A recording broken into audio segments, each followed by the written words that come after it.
नमस्कार। दिव्य ज्योतिष परामर्श केंद्र में आप सभी लोगों का हृदय से स्वागत है।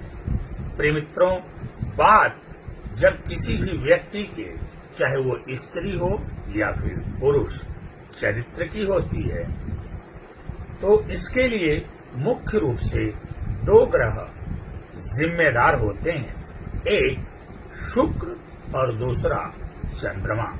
शुक्र और चंद्रमा जब ये दोनों ग्रह किसी न किसी रूप में कहीं न कहीं से पीड़ित होंगे तो निसंदेह आपके चरित्र का हनन होगा, आपकी बदनामी अवश्य होगी।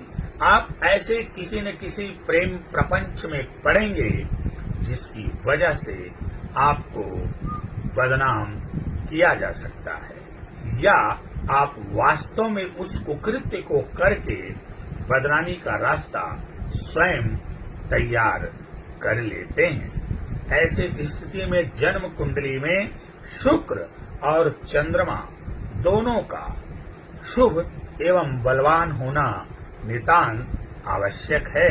न शुक्र पीड़ित होना चाहिए और न ही चंद्रमा पीड़ित होना चाहिए। शुक्र अगर पीड़ित भी है परंतु चंद्रमा सही हो तो कहीं न कहीं जब चरित्र हननता की बात आएगी, चरित्र के हनन की बात आएगी, तो आप मन द्वारा उस पर विजय अवश्य प्राप्त करेंगे।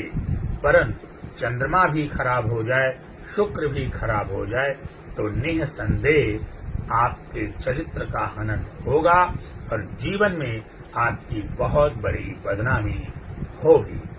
अब जैसे शुक्र नीच का हो जाए या फिर नीच के घर में चला जाए, उसके साथ राहु और केतु की युति बन जाए, तो ऐसी स्थिति में कभी कभी ये देखने में आता है कि अपने जाति से हट करके लोग अपने जाति से निम्न जाति में जाकर के प्रेम प्रपंच में फंसते हैं। इसके अलावा अपने रैंक से हट करके अपने नीचे वाले के रैंक के प्रेम प्रपंच में फंसते हैं। निसंदेह इसमें कोई दो राय नहीं है। तो यदि आपके जन्म कुंडली में इस प्रकार की स्थिति है तो ये तय मान करके चलिए, आपके जीवन में एक न एक दिन वो दिन अवश्य आएगा जब आपको समाज में बदनाम होना पड़ेगा और आपको लोग हे दृष्टि से देखेंगे। आप उनकी नजर में गिरेंगे ही गिरेंगे, स्वयं की नजर में भी गिर सकते हैं। ऐसी स्थिति में यदि राहु और केतु की महादशा भी चल रही हो तो आप प्रेम प्रपंच में उलझ करके अपने साथ कोई बुरा बर्ताव कर सकते हैं।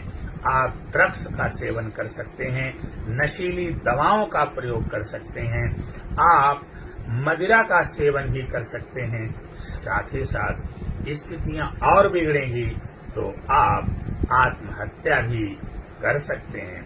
ऐसी स्थिति में आपको चाहिए कि आप अपने नैतिक आचरण को बनाकर रखें।